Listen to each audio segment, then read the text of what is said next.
9 pendaki berpengalaman keluar dari kemah mereka pada suhu minus 30 darjah Celsius tanpa kasut dan jaket.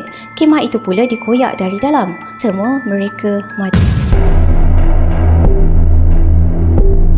Ini bukan cerita rekaan, ini kes sebenar yang dikenali sebagai Dyatlov Pass Incident. Pada Februari 1959, 9 orang pendaki Soviet yang sangat berpengalaman memulakan ekspedisi ski di pergunungan Ural, Rusia. Ketua kumpulan mereka ialah Igor Dyatlov.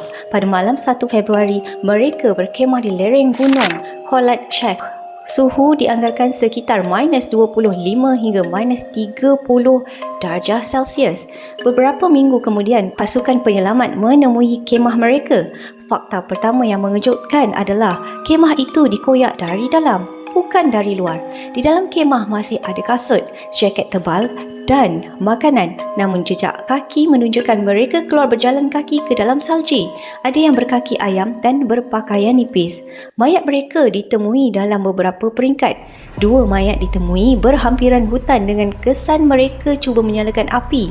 3 lagi ditemui di antara hutan dan kemah seolah-olah cuba kembali semula, tetapi mati akibat hipotermia. 4 mayat terakhir ditemui 4 bulan kemudian, tertimbus dalam lurah bersalji.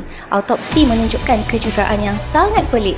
Tulang dada hancur dan tengkorak retak teruk, tetapi hampir tiada luka luaran. Seorang mangsa wanita kehilangan lidah dan mata yang dipercayai berlaku selepas kematian akibat faktor alam.